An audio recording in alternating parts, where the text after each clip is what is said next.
Welcome to our channel. We are the Montana Family Homestead. This week, we do a lot of garden prep. We had our brother-in-law, Joas Miller, come over to give us some advice on drip lines for the garden. And make sure to stay tuned all the way to the end of this video when Marvin and Jerome build a fence for our chickens. I'm so glad you're here. I hope you enjoy this content.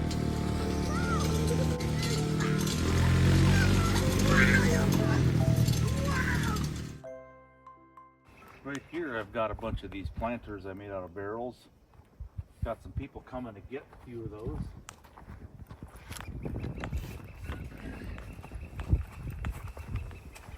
And unfortunately we got a lot of weeds coming the way it looks. It took me about 2 years, but the soil is to the point now where stuff grows pretty decent. And one of the reasons I didn't put irrigation or a drip line in was I didn't want to put it in and then have to tear it out because of maybe possibly bringing in more soil. So what we've done here up to this point is, well, it used to be forest like that. We took it out, we tilled it up. I hauled 25 yards of compost in throughout the whole garden, and this side I have probably 5 yards of half decomposed mulch. And this side is quite a bit more porous. It's looser. Like if you dig in it, it's really loose. This side, I did not put that compost in, and it's a little bit harder. Firms up just a little bit more. The first year, almost nothing grew in here. It was too acidic. So it was forest floor. I ended up putting compost on, which was not 100% decomposed. And I put the recommended amount of barn lime on. Well, last year I went and put an additional, probably 5 times more than what the recommended amount was. You know, they just kind of give you a broad sweep of a brush. But last year, what we watered, the garden did really well. We are having my brother-in-law Joas from Montana Haven come over today. He has a lot more experience with drip line. I'm not quite sure because I have no experience with it. I know there's drip line, there's drip hose, and there's drip tape. Some of them work very well if everything is completely flat, and others don't work well at all. So we want uniform water coming out, and the goal is to have already our rows and everything. We have them, I think last year I had them maybe at 32 inches, and I want everything set so that every year they're going to be there. I like with 36 inches. It's nice to have lighter rows. And then I'd probably just connect them up. Some of you guys might know, most of you probably know, this is my brother-in-law Joas. He's over here going to give us some tips on doing the irrigation drip line on the garden. So instead of just throwing parts out, I'm going to get the professional over here. He'll give me a rundown on what his recommendation would be so I don't have to do it 2 or 3 times. Well, I'd like to know what his term of professionalism is professionally is in the dictionary. He probably hasn't read it because it doesn't. No, well, I've used... using your experience. Yeah, from my experience in our garden drip line, it really has transformed the way we've gardened. Now, obviously, we're in Alaska right now, so we don't really have a garden. We still have a garden here in Montana, but somebody else takes care of it. We just kind of have it dormant, and it just, we turn the drip line on, it just affects our fruit trees and the grapes and things like that, raspberries, but we don't really have it. We're not growing vegetables right now. But okay. But the drip line has transformed, even from when we started, transformed the way that we did gardening. First of all, when you drip, the water goes like this in a V, and then you have the next row over here, and then so it's like this in the center, and so this is dry, and so this water, there's no weeds growing here. Yeah. So you save water, and it's convenient. You only water where you need to, and then also it's like you're not blasting water everywhere, and then it's cheaper because it's only watering, just some water where you need it. And so it saves tons of time. Like we almost never have to weed, and we almost never have to water the garden. So right. It's a huge time saver. It makes gardening way funner and easier. So yeah. For us, it's going to be more. And welcome to another week of Montana Family Homestead. I'm so glad you're here. Just look at all this meat. This is hamburger.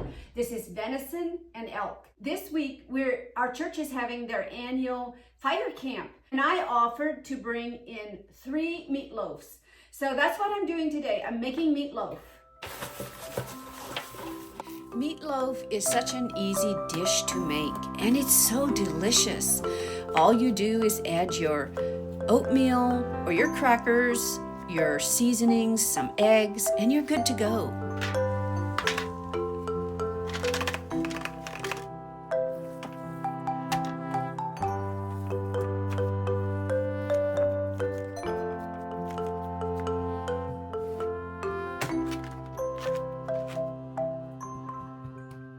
I got 4 pans of meatloaf.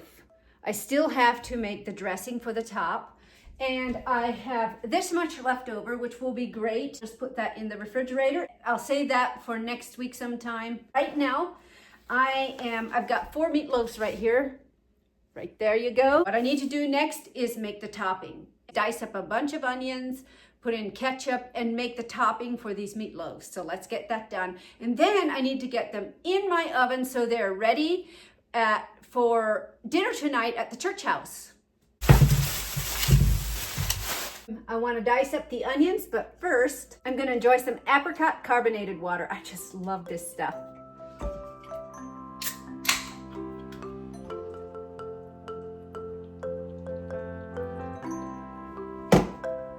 Got my gloves. I like wearing gloves when I dice up the onions.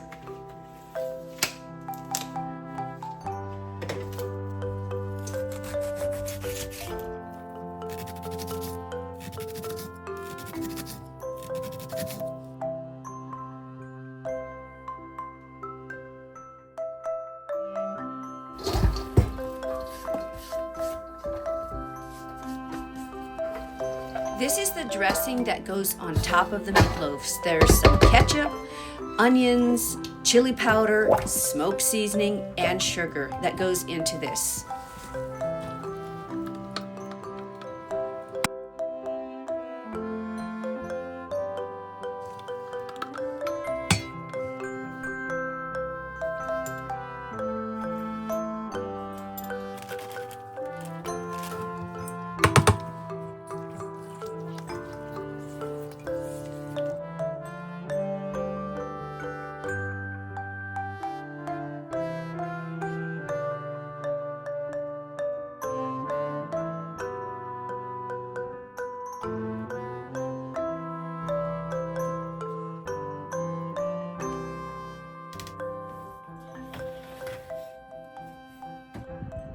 Well, good evening, guys. It's evening. It's a bit chilly outside, and right now I'm going to be working in the garden. This was our flowers. Last year, Marvin planted these wildflowers, and it smelled so beautiful. These flowers draw the butterflies and the birds and the bees, so we love having flowers. And Marvin left the old plants hoping that the seeds will fall down and they'll reproduce this year. And it looks like the flowers are coming up again. So I'm just going to go through and clean up the old plants, old dead plants that were here last year. Like you can see that there's some more flowers coming. There's new growth of flowers right here. So I'm just going to go through and clean up this flower bed.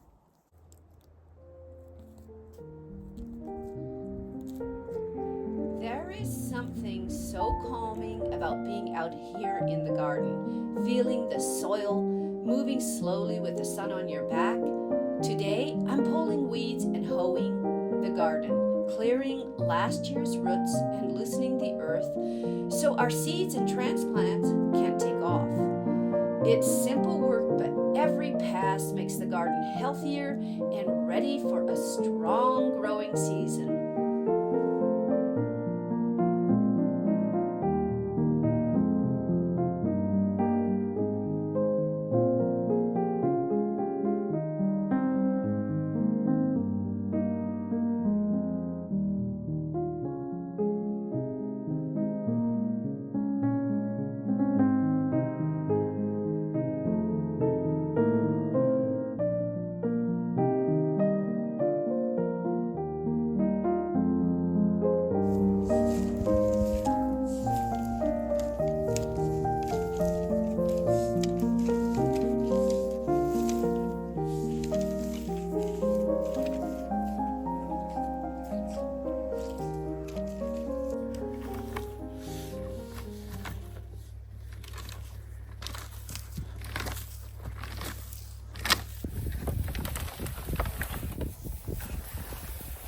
Wonder how many seeds are still in here.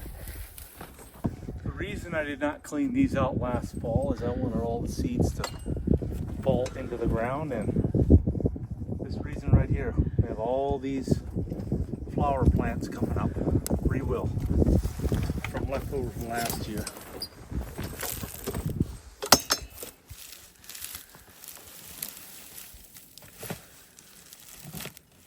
The only thing I wish we had some of those flowers here and some of these flowers there. So it's not all two different cuts, you know, so we have the same, kind of the same variety throughout the whole front, but we don't. I really wonder, are there seeds in here? Oh, these are chock full of seeds yet. I just opened one of these pods and it was completely full of seeds. Whole bunch of seed in there. Maybe I'll go throw them somewhere, like back in there. Not sure. This has been the most useful garden cart I have ever had. We can pull it behind the four-wheeler, get dumps. It's lightweight, super strong. We have really used this wagon a lot.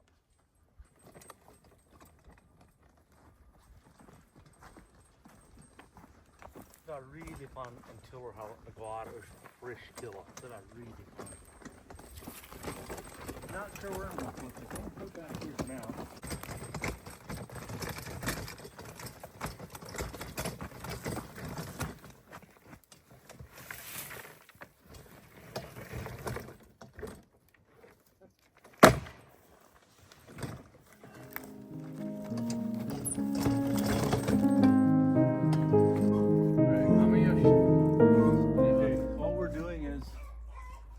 Temporary fence for the chickens. I've been trying to get some grass growing. I reseeded it and they're just out there eating all the seeds, so they're gonna have to be contained for a while until the grass seed comes up. Dad, you could probably wrap it around that. You don't want to put the fence around this tree? Not that tree. No, imagina como que eu stay here.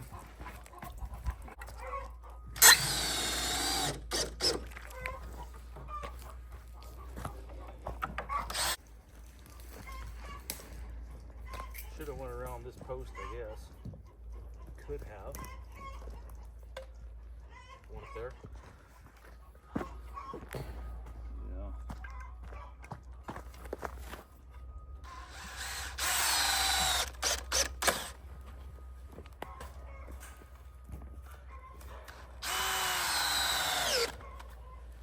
You should wear earplugs if you do that, though.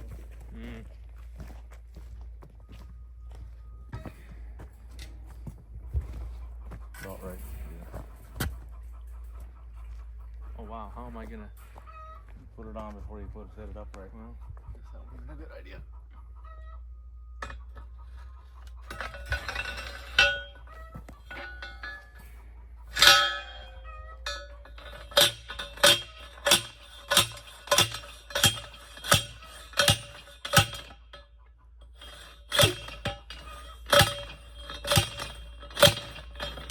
Chicken. Yeah, just chicken.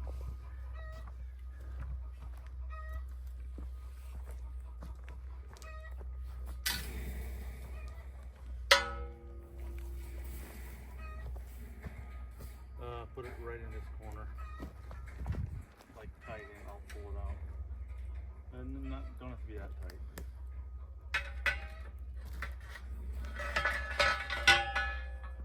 Want right there? Yeah.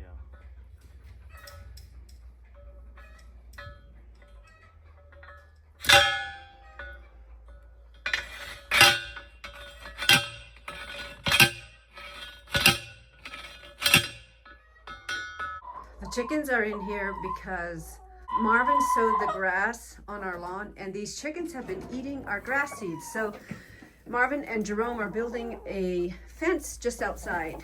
Here is one of the hens. They like these boxes right here, and it looks like there's 2 chickens in there. Let's see if they got any eggs. 3 eggs. There's Jerome. Suffocating as all get out in here, like normal.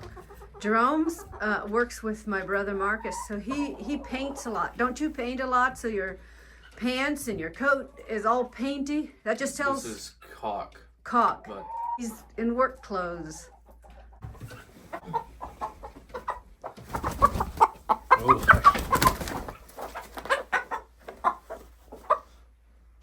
There, look at a chicken.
Chickens for a small pen, but they're just doing what chickens do, eat all the grass seed. So I feel a little sorry for them, so I'm going to give them a treat.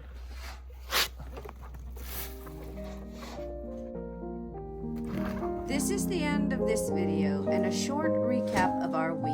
I hope you enjoyed this content. Give us a like, subscribe, and leave a comment. We love hearing from you. Goodbye till next time.